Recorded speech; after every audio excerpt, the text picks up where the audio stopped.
hormati Bapak Ibu guru yang telah terundang di acara diseminasi dengan tema budaya positif untuk CGP Angkatan ke-8, yaitu Bapak Yusuf Sururi dan juga Ibu Sulistiana.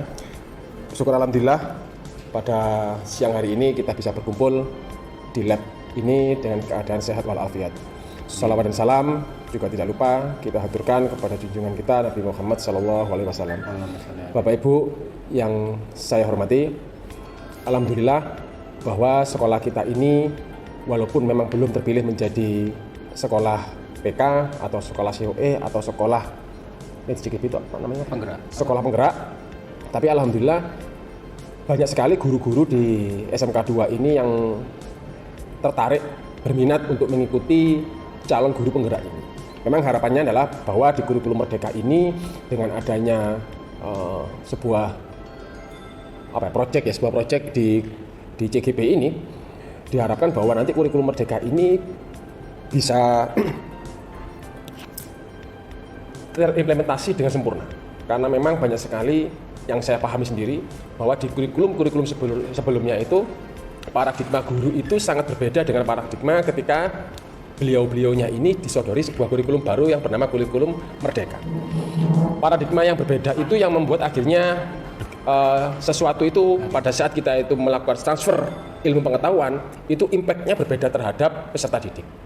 Nah, harapan dari stakeholder, dari pemimpin kita itu bahwasanya dari mulai start kurikulum Merdeka ini dicanangkan sampai nanti kurikulum itu menjadi sebuah pondasi awal kebangkitan bangsa ini, kan begitu. Jadi yang selama ini bahwa seorang peserta didik itu dia itu seperti ibaratnya budak yang harus disuruh belajar semua mata pelajaran yang ada di kurikulum tersebut, kan begitu kan ya. Contoh misalnya di jurusan permesinan, anak itu harus belajar semua mata pelajaran yang ada di permesinan. Padahal seorang anak peserta didik itu memiliki karakteristik yang berbeda, memiliki keinginan passion yang berbeda-beda. Ada yang dia itu tidak suka kotor, IQ-nya main, programmingnya main. Maka apakah kita harus paksa dia itu hebat di elas misalnya atau di bobot misalnya? Kenapa nggak kita bawa aja dia ke CNC seperti itu? Karena di CNC itu atau gambar teknik misalnya, yang dia itu mungkin tidak terlalu banyak bermain di lab seperti itu. Nah, dari situ akhirnya kita bisa membuat sebuah benang merah bahwasanya karakteristik siswa itu berbeda-beda. Siswa itu memiliki passion, keinginan yang berbeda-beda. Yang ujungnya adalah profesionalisme. Jadi harapan dari kurikulum itu adalah anak-anak itu dididik profesionalisme. Kalau selama ini kita melihat profesionalisme itu kan didapatkan ketika kita itu menempuh sebuah pendidikan yang di atasnya SMK atau SMK. Gitu. Nah, keinginannya pemerintah tuh startnya itu nggak di situ, startnya itu lebih awal lagi. Kalau bisa anak SD, anak SMP yang dia itu sudah memiliki passion seni misalnya, startnya sudah di situ. Jadi ketika mereka itu duduk di bangku SMK atau di usia 15-17 tahun itu seperti Michael Owen. Mungkin Bapak Ibu pernah dengar Michael Owen di usia 17 tahun, usia termuda pemain sepak bola yang ikut di Piala Dunia. Bayangkan, termuda, rekor pertama kali saya pernah dengar itu Michael Owen. Kemudian dia belajar sepak bola itu sejak umur kapan? Sejak umur berapa? Itu yang diharapkan oleh pemerintah. Jadi harapannya adalah bahwa nanti dari diseminasi ini kita mendapatkan banyak sekali ilmu, mendapatkan banyak sekali pencerahan. Mungkin itu yang bisa saya sampaikan. Selamat untuk Bapak Yusuf Sururi dan juga Ibu Sulistiana yang telah berhasil ke CGP Angkatan ke-8 ini. Mungkin itu yang bisa saya sampaikan. Mohon maaf jika ada kesalahan. Assalamualaikum warahmatullahi wabarakatuh. Waalaikumsalam warahmatullahi wabarakatuh.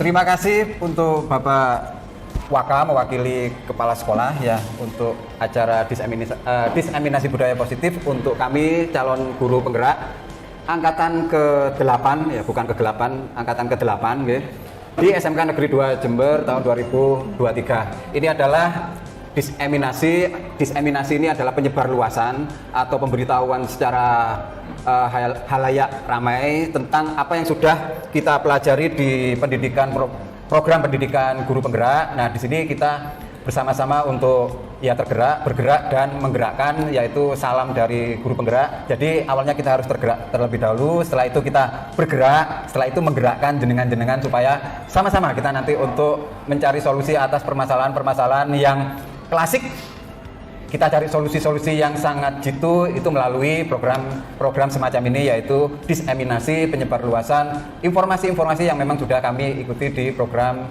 pendidikan guru penggerak. Nah, Bapak Ibu sekalian, di sini ada kata-kata budaya positif, di mana budaya positif ini merupakan budaya yang memang harus kita lakukan di sekolah, karena di sekolah ini kita berhubungan dengan murid atau peserta didik yang paling.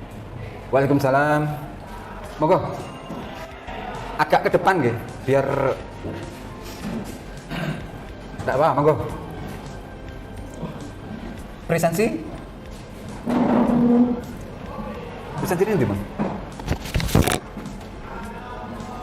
Oke, selamat datang guru BK. Ini memang diharapkan juga wali kelas dan juga guru mapel. Memang di sini kita berhubungan dengan murid, ya perilaku murid dan budaya-budaya murid yang memang beragam macam dari kultur atau background yang berbeda-beda. Nah, di sini kita sebagai guru harus bagaimana, harus mencari solusi, harus memberikan kenyamanan pada murid, memberikan solusi atas apa-apa yang mungkin ya dihadapi oleh murid, karena memang budayanya kita berada di pertengahan, yaitu budaya pendalungan. Nah, budaya positif apa saja yang akan kita bahas di sini ya, ini untuk yang pertama ini kita harus tahu Bapak Ibu bahwa kita berada di pendidikan. Di dalam pendidikan ini kita tidak boleh lepas pada Bapak kita, Bapak pendidikan kita adalah Ki Hajar Dewantara, di mana di sini memberikan suatu pemikiran atau filosofi tentang pendidikan, bahwa pendidikan itu merupakan persemaian benih-benih. Ini bahasa filosofi nggih. Jadi persemaian benih-benih ini diibaratkan oleh siswa kebudayaan, yang budaya-budaya yang memang harus kita sekolah mungkin punya budaya bekerja, budaya positif, budaya segala macam yang memang untuk budaya SMK akan berbeda dengan budaya SMA. Monggo Bapak Ibu.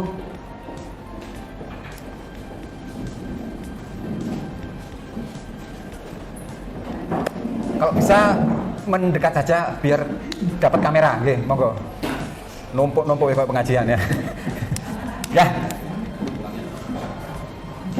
Monggo di sini bisa Bapak Ibu. Nah, ini keantusiasan Bapak Ibu sekalian ini memang diharapkan oleh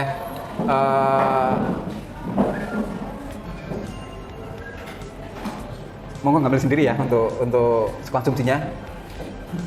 Nah, pendidikan adalah persemaian benih-benih kebudayaan, ya budaya membaca, budaya positif, budaya segala macam itu dalam masyarakat.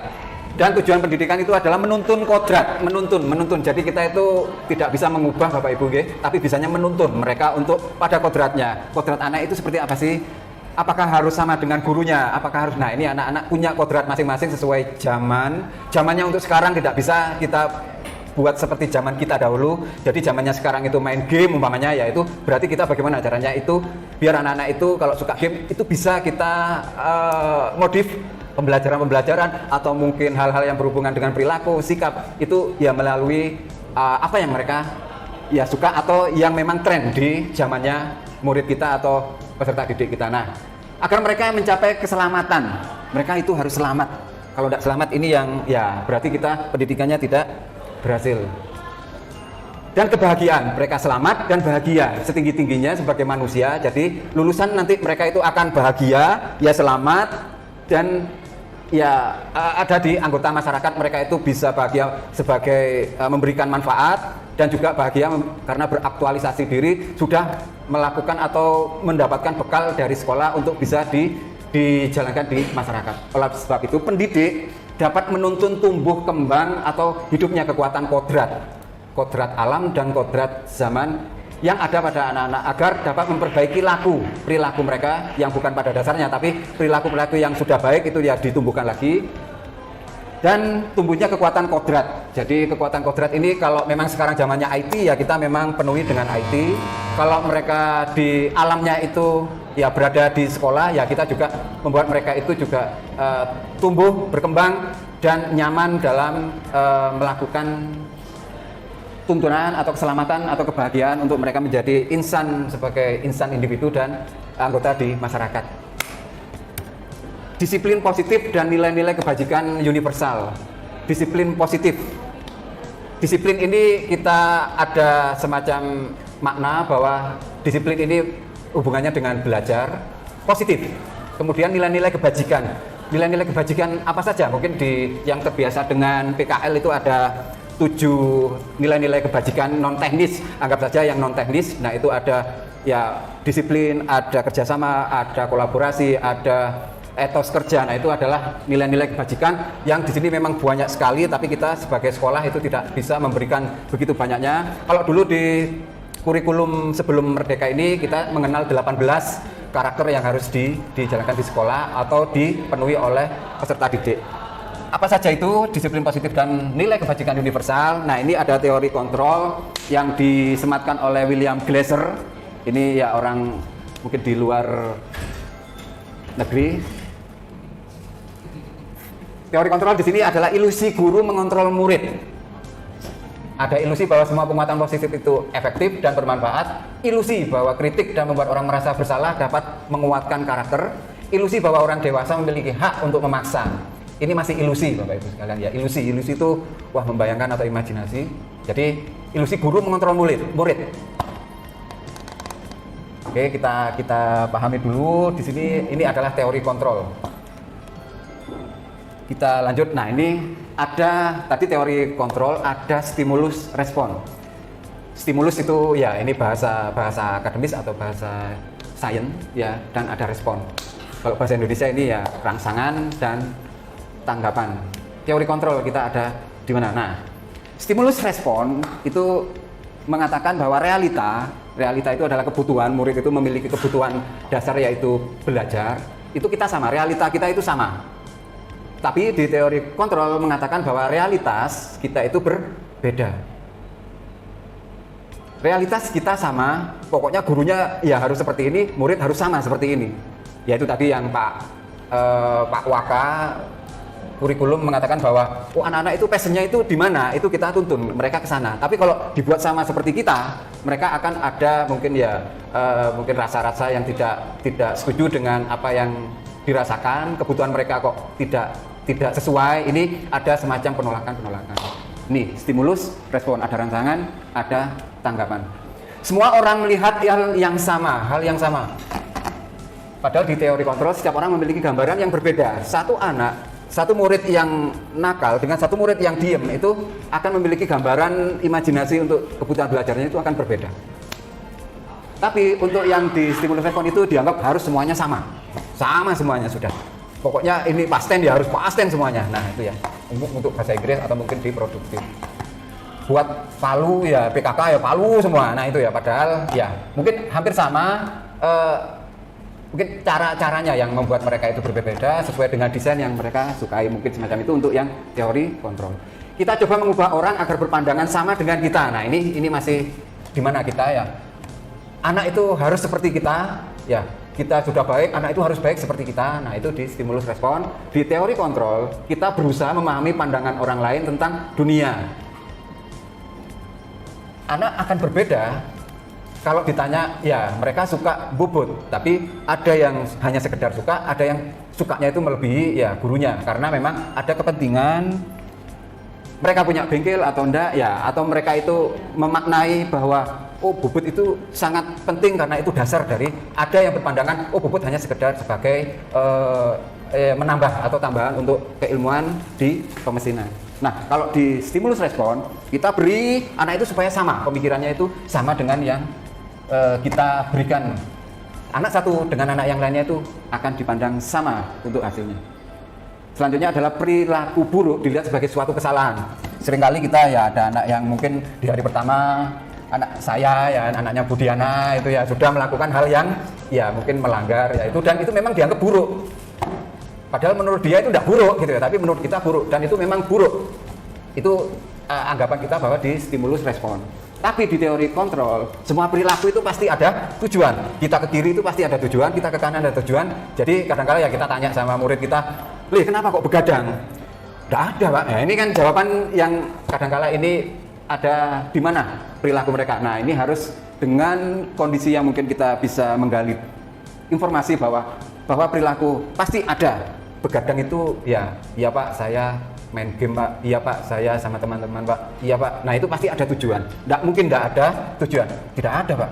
Kamu kok ada di sini? Nggak ada Pak. Nah itu nggak mungkin. Pasti ada tujuan. Nah itu yang di teori kontrol. Selanjutnya, pemaksaan ada pada saat bujukan gagal. Kita seringkali ya membuat anak itu gagal terus. Kok kamu disuruh masuk tiap pagi jam 7 kok masih aja telat, kesiangan. Nah, karena sudah pemaksaan terus dipaksa, gak omes ya akhirnya dipaksa karena gagal.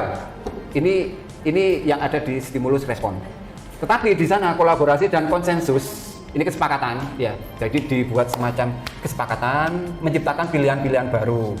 Ya mungkin, kamu bangunnya kesiangan, apa ada yang perlu dibicarakan, apa kamu ndak enak tidur atau ndak bisa tidur atau ada masalah dengan keluarga, apa itu dicari permasalahannya sampai kita punya kesepakatan dengan murid itu bahwa murid mempunyai pemikiran sendiri, solusi sendiri, cara untuk bisa tidak terlambat. Itu muridnya, bukan dari guru.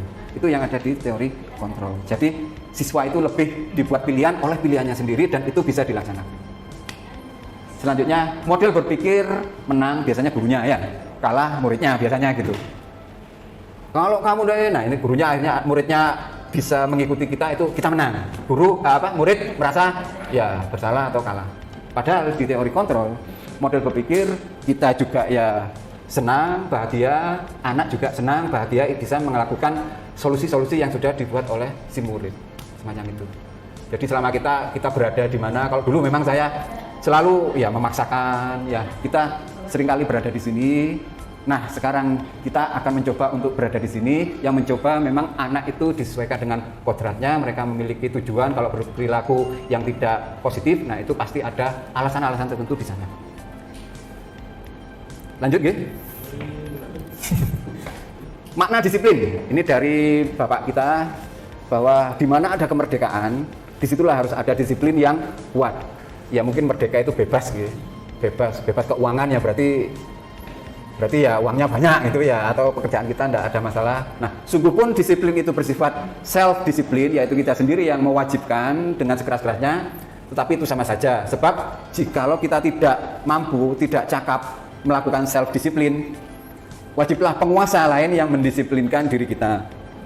Penguasa di sini siapa? Ya bisa pemimpin pembelajaran, bisa atasan kita, Kakomli, bisa juga mungkin kalau di NA Pak Badrus sebagai KNA, kalau di lingkup yang lebih besar ada wakil kurikulum, kemudian setelah itu di atasnya kita ada kepala sekolah. Kepala sekolah pun kadang sering ditegur oleh penguasa karena mungkin ada self disiplinnya yang gagal. Dan peraturan demikian itulah harus ada di dalam suasana yang merdeka. Suasana yang merdeka, suasana yang ya merdeka itu tidak terkekang, tidak terpaksa, pokoknya jauh dari kata-kata negatif. Itu merdeka. Merdeka artinya tidak hanya terlepas dari perintah, akan tetapi juga cakap untuk memerintah diri sendiri ya. Ini saya juga belajar di situ bahwa kita merdeka untuk diri kita sendiri ya. Itu kita harus bisa memerintah diri kita, harus cepat, harus selesai, harus bisa. Nah itu memang ini lebih kepada motivasi intrinsik, itu dalam trinsik itu ya ada hal-hal yang dari ide-ide kita. Jadi ide-ide yang ada dalam diri kita dan kita lakukan, nah itu memerintahkan diri sendiri, namanya motivasi intrinsik. Kalau dari luar ekstrinsik. Nah ini makna merdeka Bapak Ibu sekalian. Merdeka itu terlepas dari perintah, ya penjajahan kan kita diperintah oleh Belanda atau apa. Nah sekarang kita harus lepas dari perintah tapi bisa untuk memerintah diri sendiri. Ya di pekerjaan kita mungkin semacam itu. Diana Gosen, nah ini orangnya ya, saya belum kenalan, nggak tahu ya pokoknya orang yang punya risk loh.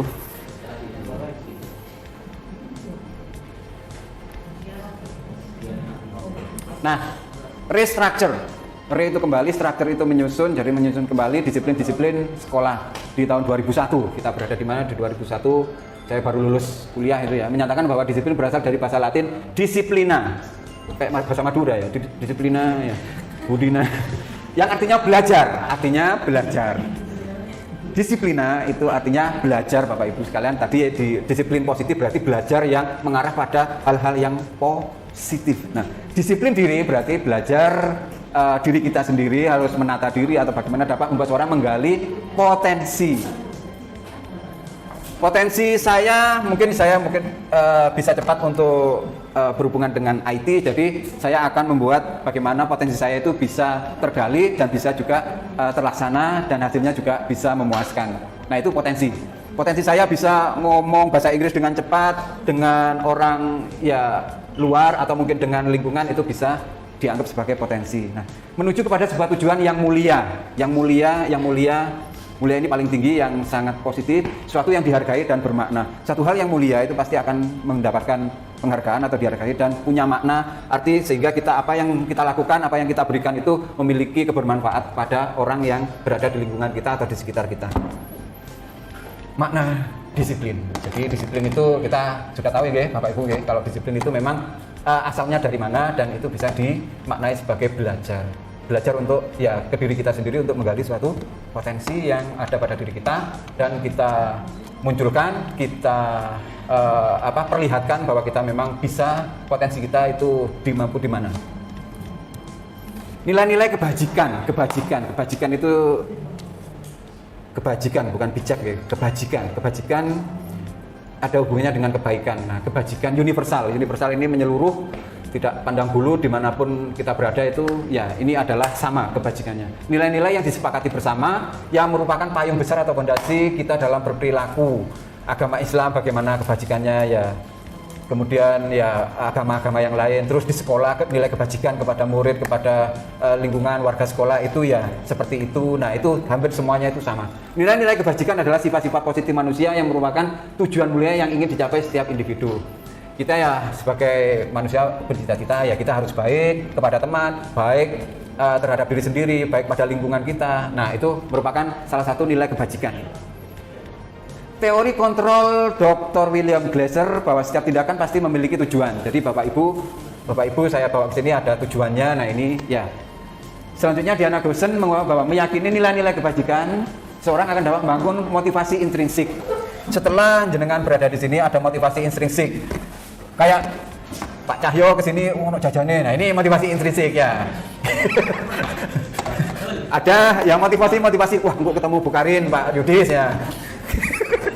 Nah, ini motivasi diri, atau mungkin wah saya ingin ketemu, atau mungkin wah ini diseminasi budaya positif. Ada yang memang wah saya ingin tahu kayak Pak Dedi, ingin tahu lebih tentang apa yang memang ada di pendidikan program guru penggerak. Jadi kita memang harus sharing-sharing, memang ini yang kita pelajari, apa yang sebenarnya kita lakukan di sekolah-sekolah itu, di kelas-kelas ke putra-putri kita di sekolah itu memang sebenarnya sudah kita banyak lakukan, tapi harus bisa lebih terarah dan terkontrol, dan memang kita harus tahu apakah kita direstitusi, apa kita melakukan keyakinan kelas, apakah melakukan kontrol dari 1 sampai 6 atau bagaimana, atau kita masih melakukan hukuman, atau kita masih melakukan ya semacam memberikan konsekuensi. Nanti ada Bapak Ibu ya, kapan kita menghukum, kapan kita memberikan pilihan konsekuensi kepada anak, kapan kita memberikan suatu restitusi.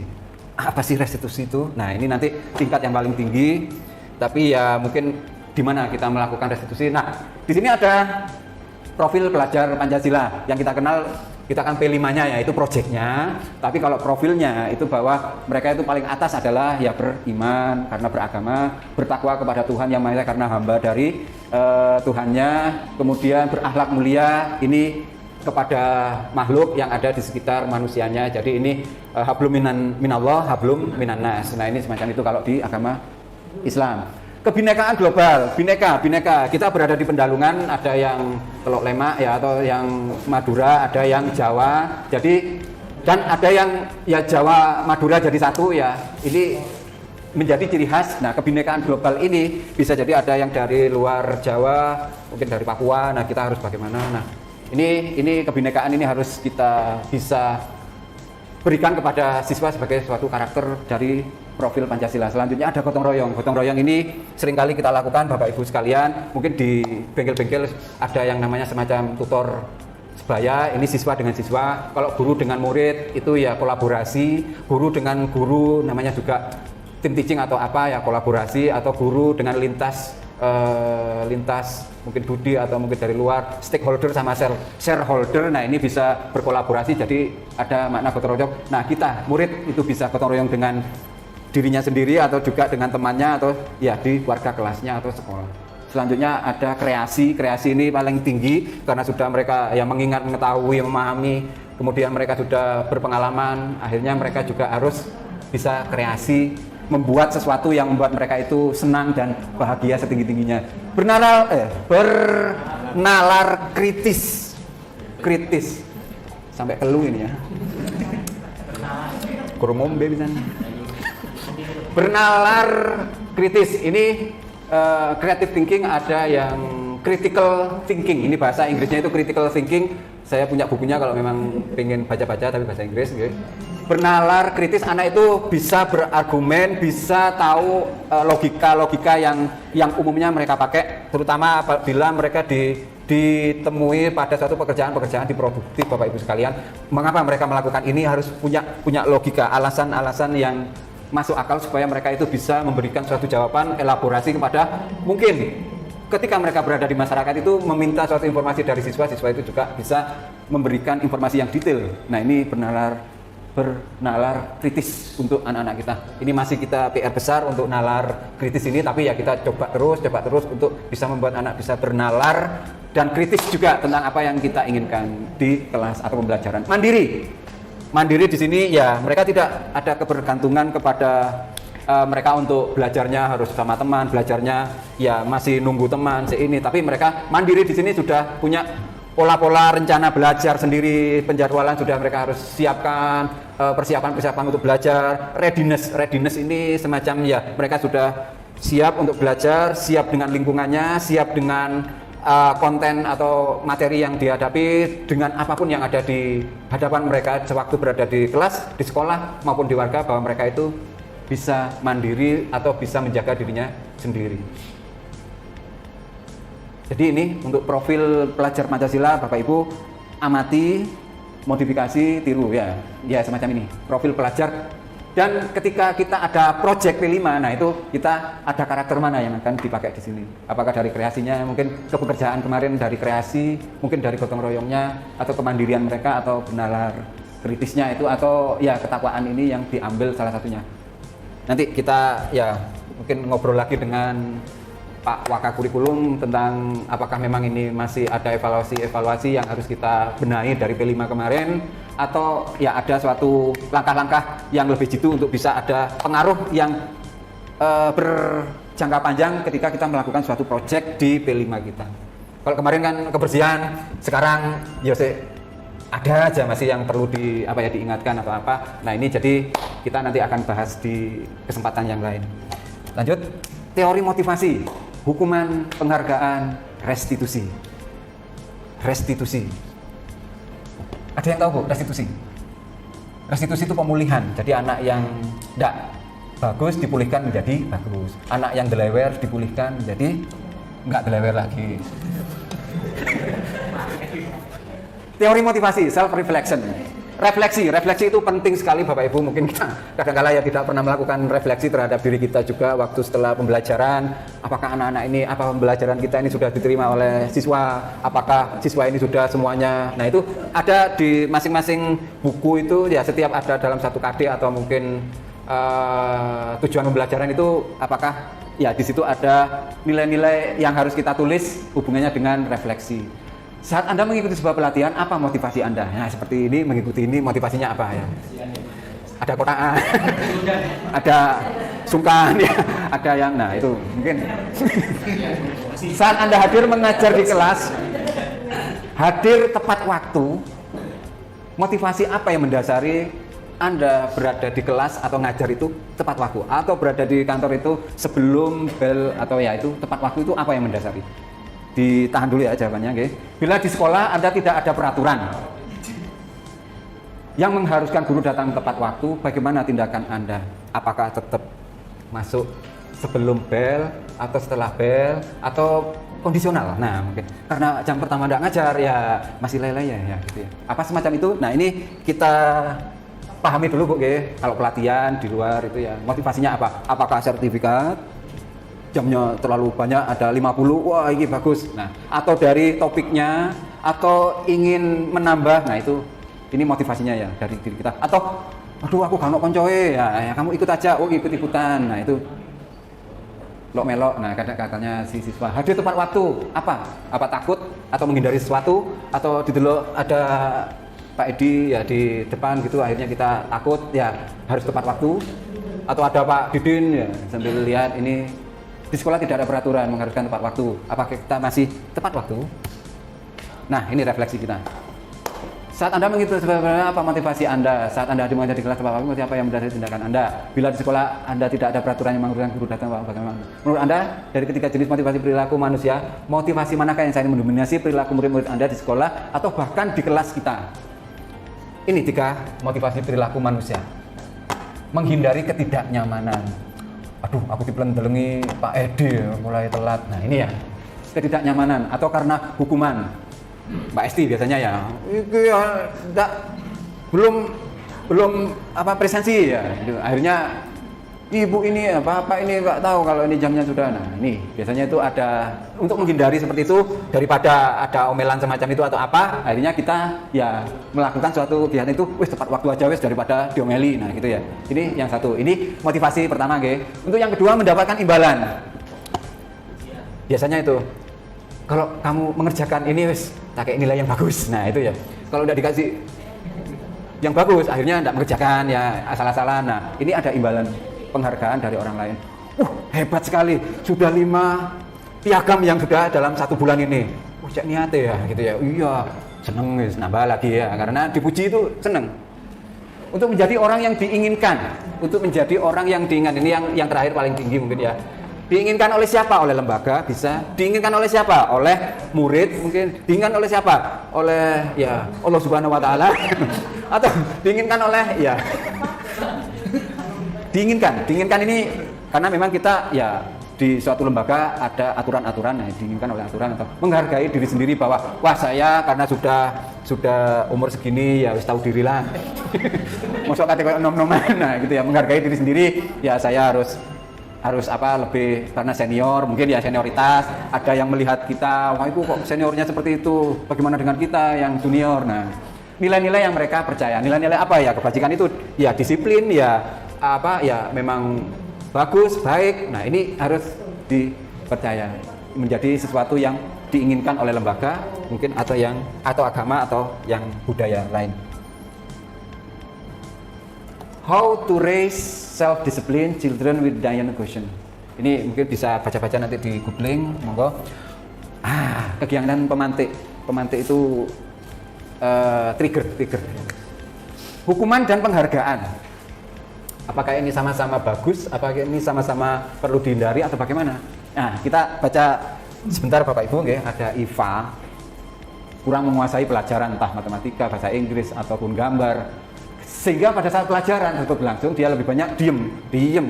Ada menurut saya memang diem dia karena mungkin ada sesuatu ya yang dia sembunyikan atau mungkin dia merasa nggak nyaman kalau berbaur. Nah, atau menggambar. Biasanya gambar buku saya dulu itu di buku paketan ditulis ya.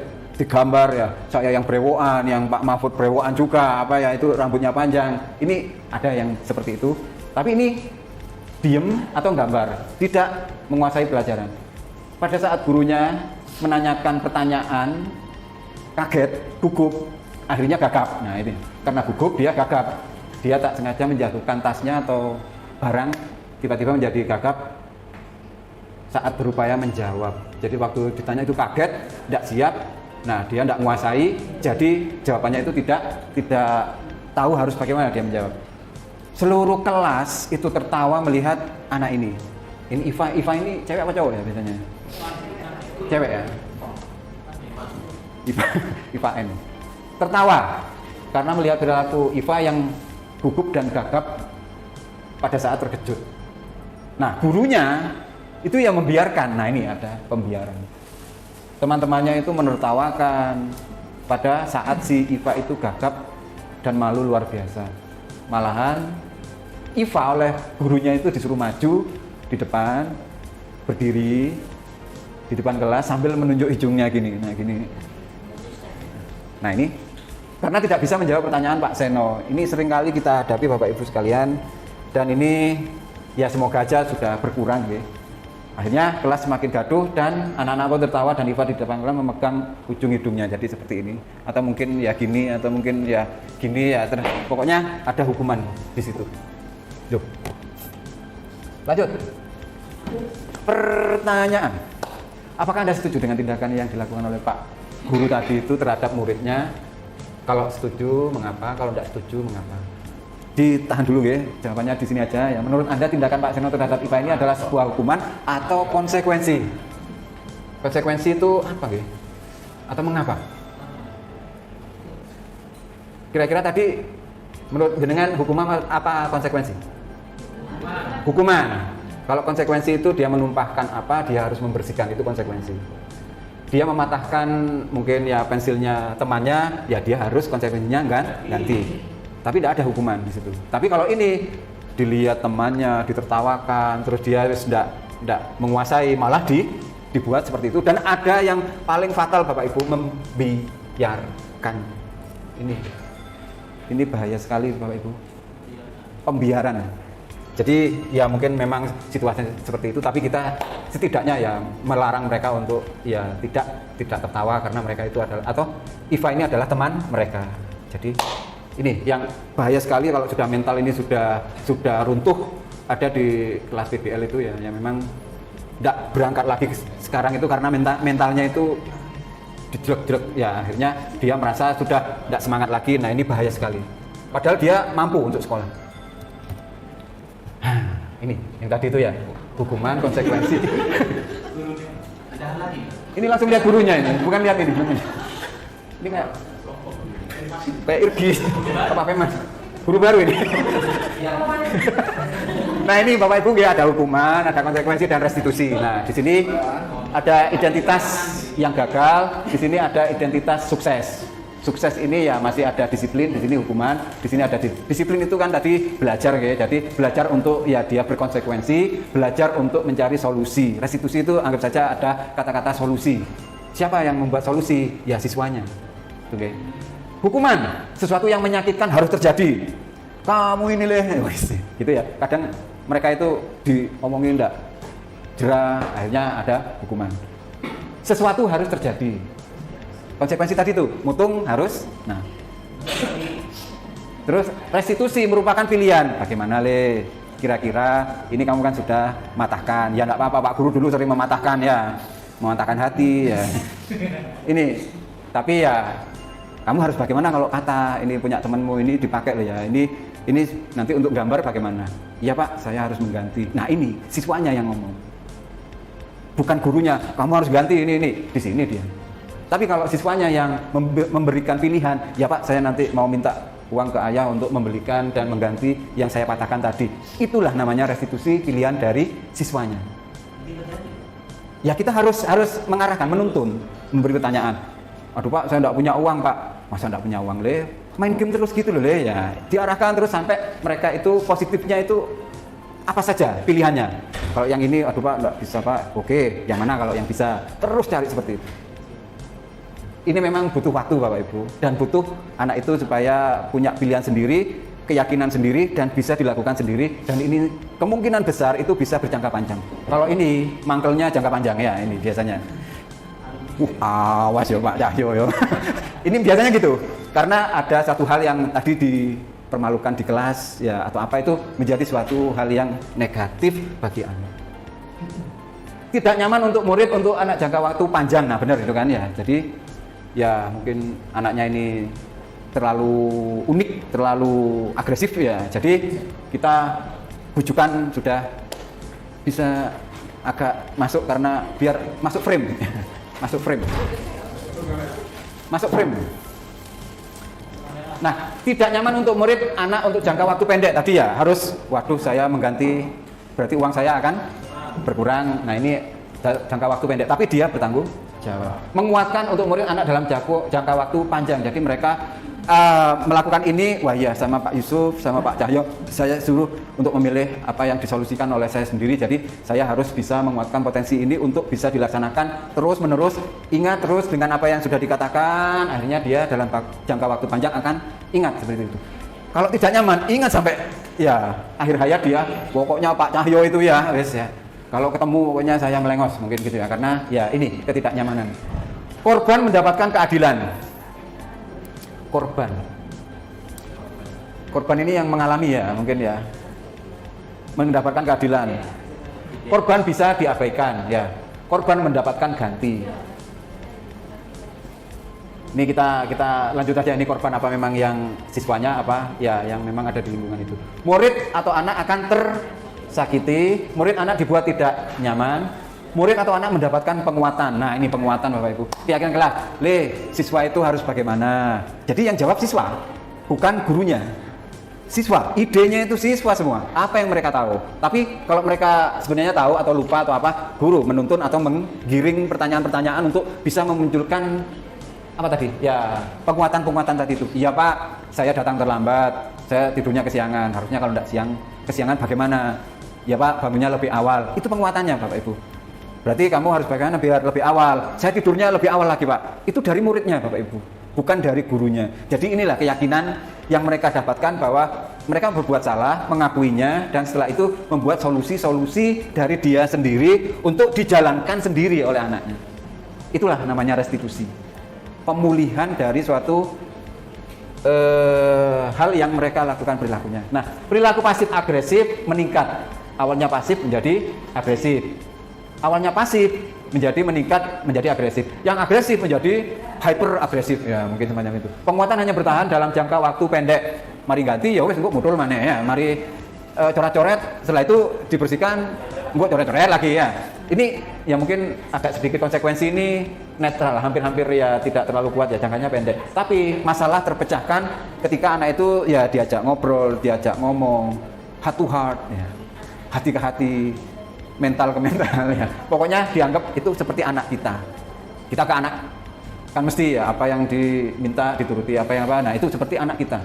Semacam itu. Nah, kita lanjut Bapak Ibu. Aduh.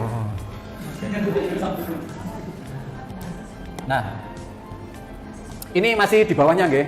Sistem tidak akan berjalan bila murid tidak takut. Wah, ini wis dikongkon ngalor ya tetap ngidul lah ya. Ndak jalan sistem. Disuruh baca ya sih main game ya ndak jalan. Memerlukan monitoring dan supervisi terus-menerus dari guru. Jadi kita ndak bisa melepas anak karena anak ini pada suatu saat itu bisa melakukan hal yang sama. Jadi masih perlu monitoring, pemantauan dan supervisi. Supervisi ya melihat lebih atau mengawasi ya terus-menerus dari guru. Murid belajar bertanggung jawab atas perilakunya. Kalau dia tidak menyelesaikan tugas ya dia tanggung jawabnya harus ya bagaimana? Apakah ada ya nilainya kecil kalau dia tidak melakukan pekerjaannya atau bagaimana?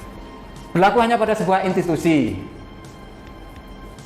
Tidak berlanjut pada kehidupan nyata. Di sini mereka, wes bajunya masuk semua nih, rapi. Keluar dari gerbang wes ya beda lagi sudah ya. Terus membantu penerapan mengikuti peraturan dalam masyarakat. Jadi di masyarakat seperti apa? Ya ini konsekuensi ini bisa berlaku di sekolah dan juga berlaku di masyarakat. Fokus pada pemecahan masalah dalam jangka waktu panjang. Jadi mereka punya masalah, punya solusi, itu akan terus berlanjut melalui restitusi tadi. Peraturannya adalah kamu harus mengikuti peraturan. Nah, semacam itu. Ini bahasanya. Kamu harus begini, kamu harus begitu. Dok, ini harus kewajiban. Apa peraturannya? Mampukah kamu melakukannya? Ya Pak, terima kasih. Apa peraturannya? Ya saya kalau coret-coret saya harus menghapus coretan-coretan itu. Mampu melakukannya? Ya Pak, mampu. Oke, terima kasih. Itu konsekuensi. Apa yang kamu yakini? Ya Pak, coret-coret itu merupakan ya perbuatan yang tidak bagus, jelek. Oh, berarti kamu mengakui kalau itu kamu yang coret-coret di dinding. Ya benar Pak.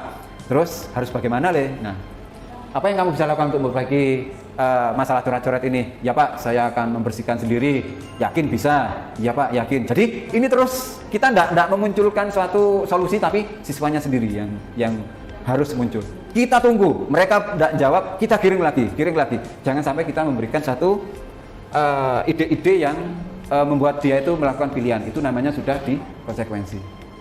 Mana lagi? Murid anak membenci peraturan karena diseneni dok ya. Murid dan anak menghormati peraturan karena ada konsekuensi tadi.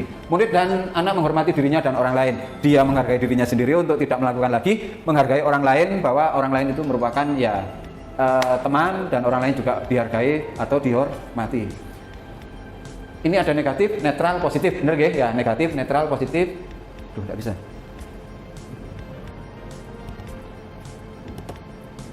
Nah ini. Awas kalau dilakukan lagi ya. Nanti awas kamu. Ini ancaman dong ya kayak Pak siapa? Pak Wahyu kalau di sepak bola itu ya sampai anak-anak itu mau ngeluruk kayak SMA 3 dulu itu ya. Oh, nah, awas ya. Ya. Ya, ini melakukannya ya di ruangan Bapak Ibu ya, masa di jalan ya. Di jalan ya situ, Kak, jalan nanti ya jalannya. Lakukan apa yang saya katakan, okay. Lakukan apa yang saya katakan. Kamu harus ini, harus itu, kamu harus ganti ini, ganti itu, harus mengganti jam pelajaran, tidak boleh keluar. Nah ini ya, lakukan. Apakah hal ini yang sebenarnya ingin kamu lakukan? Apa ini yang harus dilakukan, Le? Masa seperti ini? Iya Pak, enggak Pak, seharusnya enggak seperti ini. Saya harusnya berada di bengkel. Nah, gitu. Jadi ini ada mode paksaan Bapak Ibu, di sini ada stimulus respon, ada teori kontrol. Jadi mendorong menyalahkan diri, mendorong kepatuhan, mendorong disiplin positif. Jadi disiplin positif itu belajar bagi anak untuk menentukan pilihannya dari solusi-solusi yang dibuat oleh anak itu sendiri. Ini saya mencoba untuk restitusi dan kalau masih ada kesulitan kita bareng-bareng sharing, coaching ya, coaching. Konsep diri buruk, konsep diri baik, konsep diri kuat. Murid atau anak belajar menyembunyikan kesalahan, murid anak belajar taat peraturan. Nah ini menyembunyikan kesalahan. Kenapa kamu kok kesana malam-malam? Tidak ada Pak. Nah ini ada menyembunyikan kesalahan. Sering kali kan ya kita menemui ini. Murid anak belajar taat peraturan. Le, hari Senin ini apa? Pakai topi Pak, ini Pak, ayo dipakai. Nah, murid anak belajar mengenyangkan masalah. Jadi anak-anak kalau sudah mendapatkan solusinya masing-masing, dia akan wah saya sadar diri, saya harus pakai topi ya untuk membuat suasana sekolah itu bagus atau apa positif lagi yang dipikirkan. Gitu nggih? Apa iki?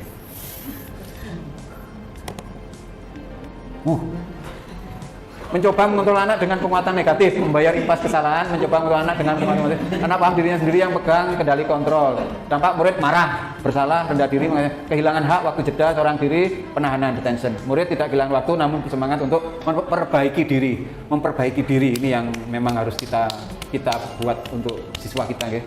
Terus tiba-tiba tidak diharap, tiba-tiba maksudnya hukuman anak-anak itu naik cetas gitu ya, di kotas gitu ya. Ini hukumannya tiba-tiba. Moro-moro kamu itu ya tidak diharapkan ya atau sangat melukai ya. Tendangan maut ya sudah diketahui atau masuk akal memang sudah adanya seperti itu berupa undangan untuk mengadakan restitusi. Nah jadi diundang kayak BK ngundang ke siswa, orang tuanya juga, anaknya, wali kelasnya, gurunya. Nah ini ditemukan anaknya itu supaya bisa mengeluarkan idenya, unek-uneknya, masalahnya, akhirnya mereka atau anak itu bisa membuka diri, mencari solusi dan dia sendiri yang melakukan. Gitu ya. Satu anak ke anak yang lain cara memberikan solusi untuk dirinya sendiri akan berbeda sesuai kemampuan. Oke. Dibuat guru hukumannya, ayo kamu jongkok ya atau skojam. Nah itu kan dari guru. Dibuat oleh guru dan murid. Ya ini gimana deh? Ayo itu coret-coret. Nah. Pak dipakai sabun, jangan pakai sabun. Nah itu ya, ini ada rembukan. Dibuat oleh murid atau anak. Dibuat oleh murid atau anak, bukan guru. Bisa dipahami gitu Bu? Restitusi itu adalah pemulihan, yang memulihkan dirinya adalah murid. Dituntun dengan pertanyaan-pertanyaan supaya dia mengeluarkan solusinya. Nah, saya ada nih. Jenengan yang dengarkan, saya yang mempelajari. Ngelak rek. Saya tahu aku lagi seneng ya. Nek sampean maju tampil. Iya. Iya. Ini Bapak Ibu, ya yang negatif tadi ini netral, positif, jadi menyakitkan, menjalani konsekuensi dengan menyalahkan, kritik, nyindir, merendahkan. Bully lah istilahnya ya. Perundungan, membantu, menyatakan peraturan, ada peringatan, ada konsekuensi. Di sini ada penguatan, ada keyakinan kelas, bimbing. Nah ini Bapak Ibu nggih. Mahal ini nggih, bimbing. Kerangka acuan berpikir, restitusi, murid. Jadi restitusi itu pemulihan, ya guru juga ada kalimat-kalimat, siswa ada juga kalimat-kalimat yang memulihkan dirinya sendiri pada situasi yang sebelumnya ke situasi yang lebih baik. Bapak Ibu, ini coba kita punya apa ini? Ini ada tindakan kira-kira hukuman atau konsekuensi. Yang pertama, mencatat 100 kali dalam buku kalimat saya tidak akan terlambat lagi karena terlambat ke sekolah. Hukuman apa konsekuensi? Hukuman, karena tidak ada satu hal yang harus diganti atau dilakukan. Hanya ya ini mencatat. Lari mengelilingi lapangan. Nah, ini hukuman ya. Yang hafal ini guru olahraga biasanya ya. Membersihkan coretan yang dibuat di meja, membersihkan coretan di meja tulis. Konsekuensi itu pinternya ya. Murid diminta untuk push up 15 kali karena tidak menggunakan masker ke sekolah. Hukuman, betul. Menggantikan kertas tugas teman yang telah dicoret-coret. Konsekuensi, bagusnya. Berjemur di lapangan bahagia pukul 12 karena mengobrol dengan teman. Berarti hukuman ya. Murid diminta bertelanjang kaki sepanjang hari karena tidak menggunakan sepatu warna yang disesuaikan oleh sekolah, diminta sekolah. Berarti hukuman. Berdiri di depan kelas mengangkat kaki satu tadi ya hukuman. Membersihkan tumpahan air. Nah, ini konsekuensi. Wih, mantap. Siap jadi CGP ini ya. Menggantikan saya. Ada lagi. Ya Allah. Sampai mana tadi? Oh ini ya. Kehilangan 10 menit ini di 10 menit. Bisa ini berarti insya Allah bisa ya. Awas ya, enggak bisa. Dihukum oleh penghargaan. Ini, if you want to kill innovation, ya inovasi ya. Kita kan pembelajaran ada inovasi, media juga ada inovasi, segala macam yang kita lakukan ada inovasinya. Jadi reward it. Kalau ingin membunuh, berilah penghargaan. Dia tidak akan berinovasi lagi. Maksudnya gitu. Umpamanya, wah saya punya ini suatu hal yang satu hal yang sangat bagus. Nah, tapi saya tidak punya dana. Nah, oke, saya kasih dana, saya kasih reward, wes. Tidak ada reward, tidak jadi inovasinya. Nah itu ya. Kalau Anda ingin mematikan inovasi, berilah penghargaan. Saat kita berangkat menjadikan hadiah, saya beri nilai bagus. Ya itu, gara-gara bagus itu dia akan melakukan. Saya kasih permen, ya gara-gara permen itu. Kalau di rumah kan tahlilan, makannya soto, nah gitu ya. Oh datang semua ya. Tidak ada makannya, tidak datang semua. Ya tahlilan gara-gara. Iya, stimulus. Kalau tidak ada itu, jadi ini dihukum oleh penghargaan. Jadi penghargaan itu sebenarnya hukuman. Perilaku tanggung jawab atau kepada seorang murid atau mempelajari sesuatu yang baru atau kepada seorang karyawan melakukan pekerjaan yang berkualitas, kita sedang berasumsi bahwa mereka tidak dapat melakukan. Kalau saya kasih permen, Anda bisa melakukan. Kalau tidak saya kasih permen, Anda tidak bisa melakukan. Itu asumsi kita. Saya kasih uang, bisa melakukan. Kalau tidak dikasih uang, tidak bisa melakukan. Lapo kata mentolo ya, gak dikai duit ya, ada semacam itu. Kerja romusa semacam itu ya. Jadi kerja bakti tanah itu. Tapi ya ini oleh penghargaan. Tidak akan memilih untuk melakukannya karena tidak ada penghargaan. Jadi sebenarnya penghargaan itu kapan kita mendapatkan penghargaan? Setelah dilakukan atau hasil yang kita lakukan itu adalah penghargaan dari apa yang sudah kita kerjakan. Itulah penghargaan yang paling baik. Hebat Bu Dina ini ya. No grade, no homework, better learning ya. Kita beberapa mengenai penghargaan hanya berpengaruh untuk jangka pendek. Oke, Bapak Ibu, oke. Penghargaan tidak efektif. Ini katanya ini loh ya. Penghargaan merusak hubungan. Penghargaan merusak hubungan. Yang satu dikasih, yang satu enggak. Yang satunya dikasih, yang satunya enggak. Akhirnya, aku karena ya enggak tego dikasih semua. Loh Pak, saya yang juara atau yang dapat bagus kok malah dia yang enggak. Akhirnya gara-gara ini malah turun lagi semangatnya. Penghargaan mengurangi ketepatan. Penghargaan menurunkan kualitas, penghargaan mematikan kreativitas, penghargaan menghukum kreativitas. Wah, uangnya puluhan juta, saya baguskan. Uangnya ada, tak mene, apa cari ya. asal-asalan. Penghargaan itu menghukum. Jadi kita ya nanti kita pahami bareng-bareng Bapak Ibu ya. Aduh, jaga ya. Restitusi sebuah pendekatan untuk menciptakan disiplin positif. Disiplin tadi apa Bapak Ibu? Belajar ya. Positif berarti belajar hal-hal yang positif. Nah, apa pendekatannya kita ke mereka? Kita awalnya itu pandangan dulu, setelah itu kita dekati, setelah itu kita ada caranya, setelah tahu caranya ya kita akan mendapatkan hasilnya. Itulah yang ya, pendekatan. Dan supaya tahun teman memecahkan gelas, membayar harga gelas yang dipecahkannya. Apakah harus bayar? Padahal saya tamunya Pak Cahyo ya.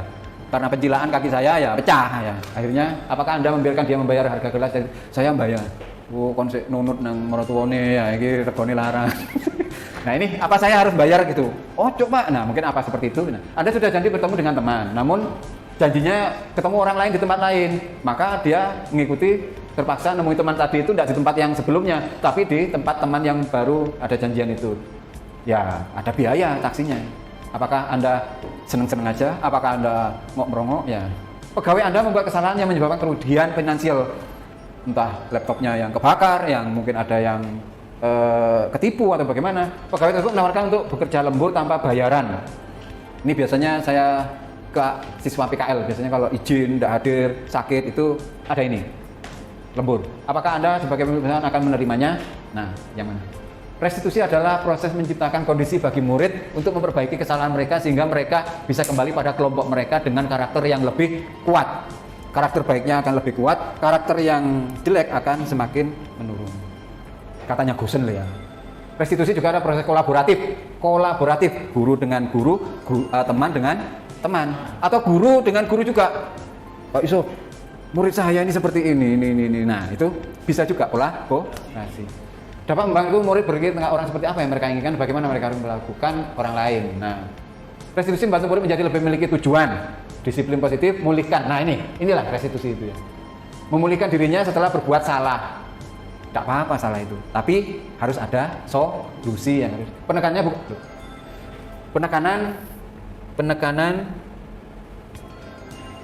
penekanan bukanlah pada bagaimana berperilaku untuk menyenangkan orang lain, tapi menghindari tujuannya adalah menjadi orang yang menghargai nilai-nilai kebajikan yang universal tadi itu.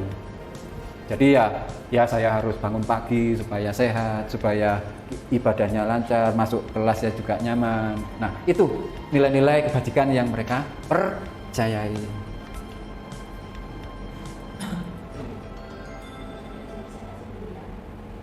Monggo, Bu. Lambe saya muntuk, Bu. Ya, Bu, dicek lah ya. Buka enak kalau cekel ini ya.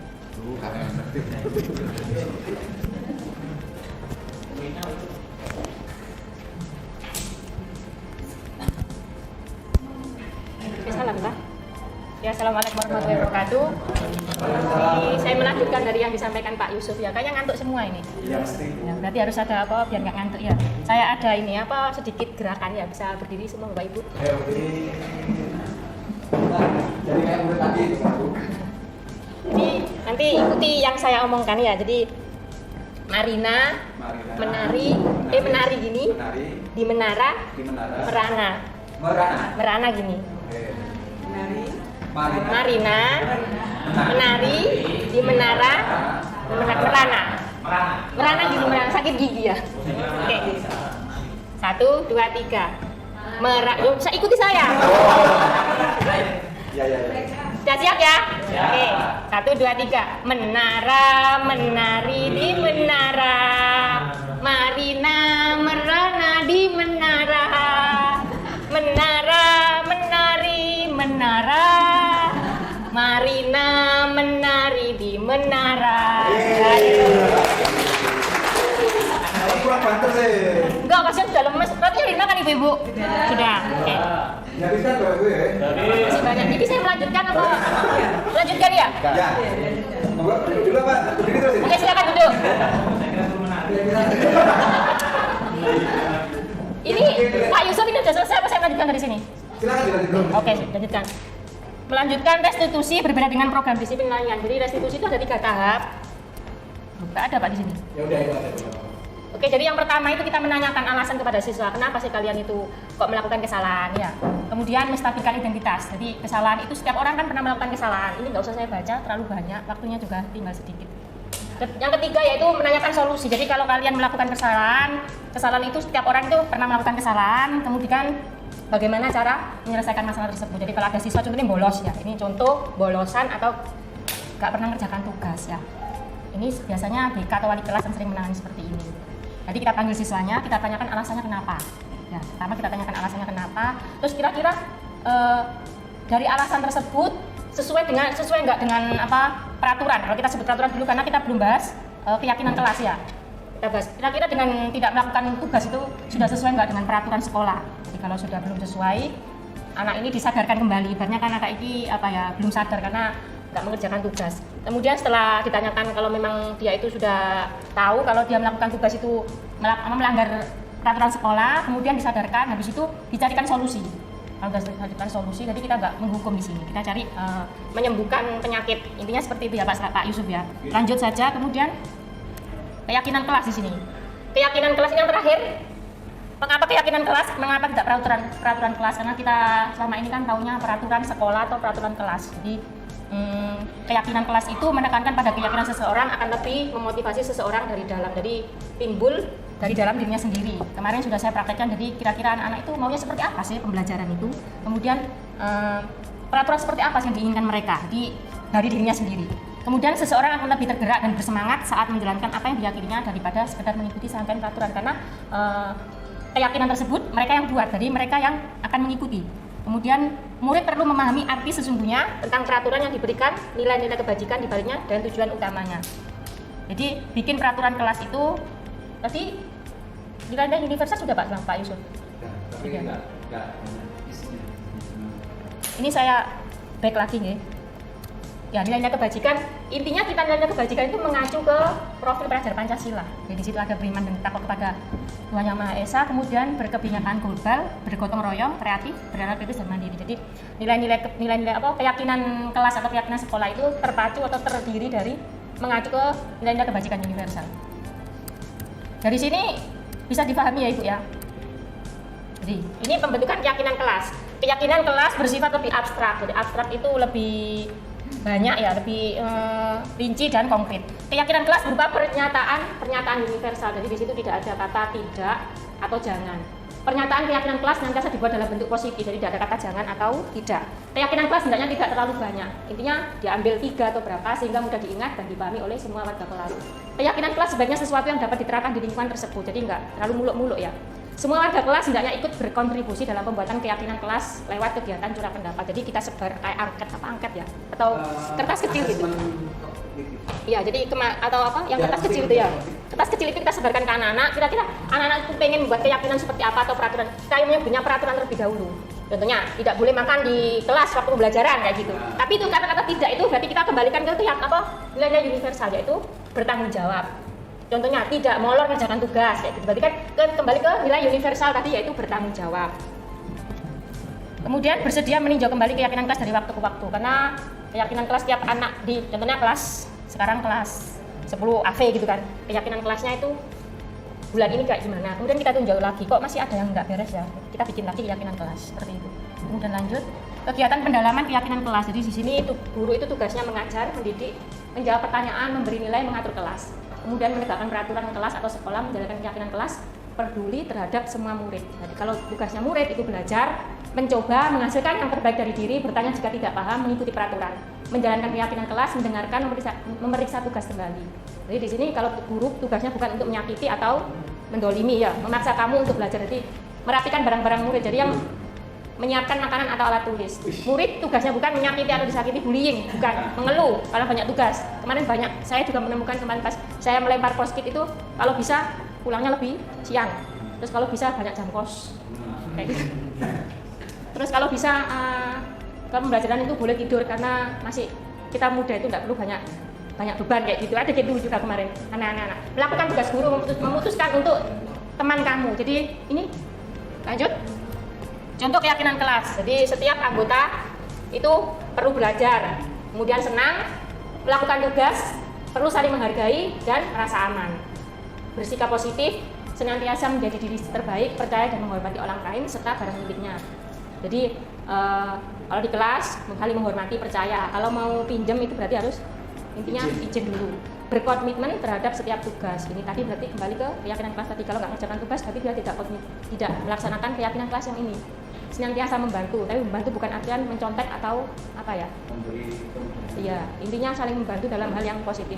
Kemudian hormat. Jadi hormat itu kami meyakini bahwa sangat penting untuk menghormati semua orang dan barang milik orang lain. Sopan terhadap guru, terhadap murid, tidak bullying. Bekerja, kami meyakini bahwa sangat penting untuk mengerjakan segala pekerjaan atau mengikuti kegiatan yang telah ditugaskan. Masuk tepat waktu, tidak telat, tidak mengerjakan tugas, diterima dan dimiliki. Kami meyakini bahwa sangat penting untuk merasa diterima pada suatu kelompok dan saling peduli satu dengan yang lain. Intinya kalau unek-uneknya anak-anak itu kita tampung dan unek-uneknya apapun kondisi mereka itu kita terima, unek-unek mereka kita tampung. Bu, percuma nulis nanti nggak ada realisasi ya, tetap aja kita tampung, nanti pasti kan ada kayak digali lagi informasinya seperti itu. Sudah selesai Pak? Dari sini mungkin ada yang kurang jelas slide-nya? Nah, keyakinan kelas. Jadi Bapak Ibu, keyakinan kelas itu awal dari kita sebagai pemimpin pembelajaran. Jadi kembali lagi ke kolaborasi dengan siswa kita, ada kesepakatan. Nah, itu kita tidak istilahnya ya egois lah ya ke murid. Jadi kita tetap menghargai apa-apa pendapat siswa, kemauan siswa, keinginan siswa. Jadi di situ akan menjadi kira-kira mungkin ada yang sama, ada yang berbeda. Nah, mereka bisa satu sama lain tahu ada perbedaan, ada ketidaksamaan. Jadi itulah nanti akan berhubungan dengan diferensiasi. Ya, jadi mungkin nanti Bapak Ibu yang wali kelas atau BK ya, mungkin bisa dipraktekkan membuat keyakinan kelas ke anak-anak. Jadi ini kan bisa untuk enggak tugas, mungkin langsung bisa mencoba ya. Jadi nilai kebajikan universal contohnya ke ono arek wes waktunya sholat, enggak sholat, berarti kembali ke nilai kebajikan universal, berarti dia itu tadi. Nanti bisa diterapkan. Ini nilai kebajikan nanti bisa dijadikan ke, kan ini mungkin saya kurang hafal Pak, ini kalau beriman dan bertakwa kepada itu apa nilainya itu ada, mandiri itu seperti apa, benar itu seperti apa itu ada. Ini kan ini secara globalnya saja. Ini dari satu ini nanti akan terpecah. Iya, kayak beneran kritis ini ada sendiri pecahnya, kreatif itu ada sendiri. Nalar kritis itu anak itu kapan dia sebagai termasuk nalar kritis, apakah ini itu masuk ke nalar kritis. Kreatif, anak itu bisa membuat poster, bisa presentasi, nah itu namanya kreasi. Jadi tidak hanya satu semuanya video semua, ya, tapi ada satu yang pakai mungkin kemampuan mereka, kreasi mereka karena mereka ingin suatu hal yang berbeda dengan yang itu namanya dirangkum ada 5 yang ada di profil Pancasila. Mungkin yang PPG pasti sudah tidak asing lagi dengan kata-kata profil pelajar Pancasila. Yang PPG. PPG? Iya. Kenapa? Yang PPG mungkin nggak asing lagi dengan apa? Semacam ini ya. Iya. PPG. Pak. Iya. Profil pelajar Pancasila kan ada. Profil pelajar Pancasila. Profil pelajar Pancasila. Karena yang dibahas itu Pak Udin. Jadi seperti itu mungkin bisa dipraktekkan. Jadi anak-anak kalian pengen peraturan seperti apa di kelas? Biasanya ini kan wali kelas atau BK ya. Bikin keyakinan kelas seperti apa? Kemauan kalian itu seperti apa? Yakin itu kan kayak percaya gitu kan. Yakin bukan percaya. Iya. Keyakinan kelas sama peraturan kelas itu kan sama ya? Beda. Kalau peraturan kelas itu kan kalau dia melanggar itu kita nggak tahu. Anak itu nggak tahu nanti dihukum apa. Kalau peraturan. Kalau keyakinan itu anak-anak kan tahu. Oh ini nanti saya kalau nggak ini berarti kayak gini. Udah tahu. Mereka sudah yakin konsekuensinya. Kalau biasanya saya sebagai wali kelas itu saya selalu menuliskan peraturan kelas saya pun membiasakan kan.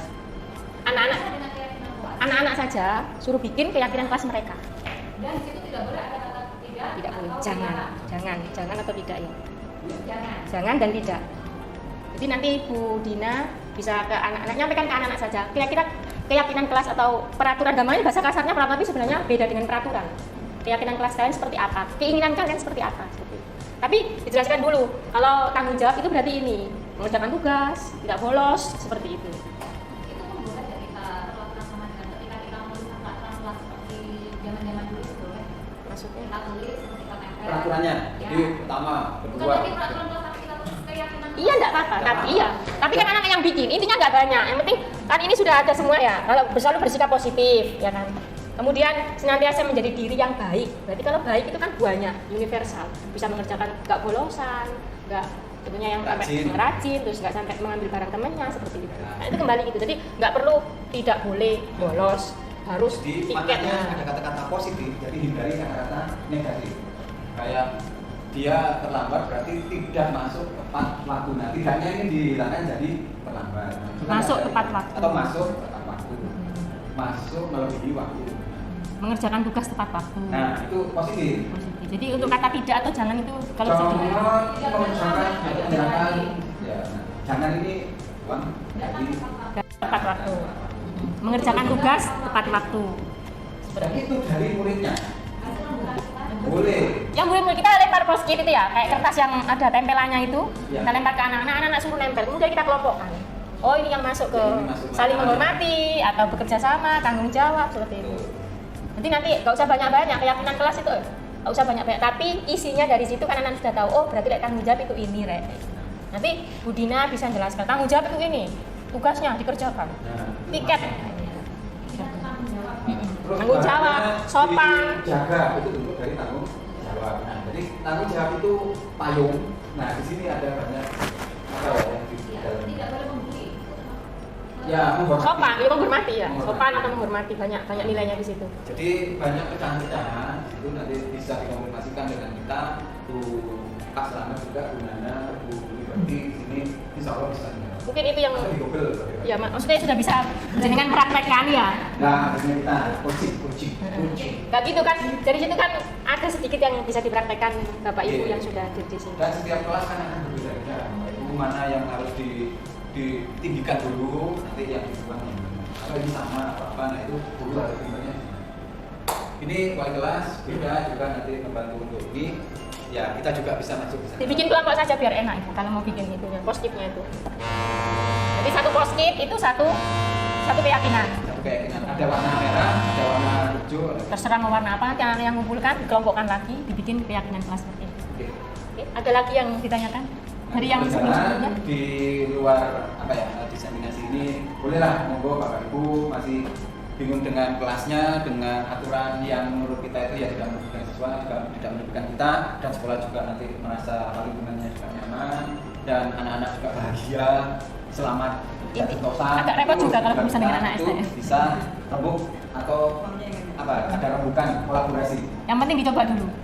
Coba dulu, bisa saya nanti dicobanya dengannya. Bisa apa dicoba dulu terus bisa ngobrol dengan saya, Pak Selamat atau Bu Sulis. Nanti itu bisa dibuat DP-nya grup, kan ada koordinasi kelas itu ya, yang antara wali kelas, BK dan siswanya aja kan ada, jadi dibuat DP grupnya, nanti anak-anak itu tahu, oh ini loh Rek, keyakinan kelasnya itu.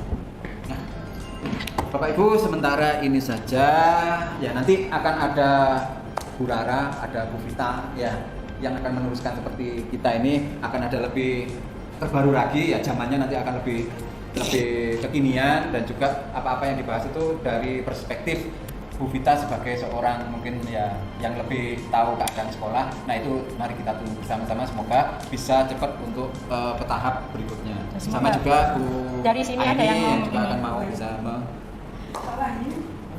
Mungkin dari teman-teman di sini ada yang mau mendaftar PPG, silakan sudah dibuka untuk yang angkatan ke-10. Nah ini tangan kita untuk menjauh dari zona nyaman. Bapak Ibu terima kasih sudah menghadiri di acara kami untuk diseminasi budaya positif di kita sebagai CGP angkatan ke-8 dan di SMK 2 tentunya, dan kita bersama-sama untuk ya bergerak dan menggerakkan. Semoga ini ada hal yang baik, bagus, bermanfaat. Kita tunggu hal-hal yang positif dari Bapak Ibu sekalian, apalagi ada cerita dari kelas jenengan semua. Itu saja dari kami, mohon maaf atas kekurangan.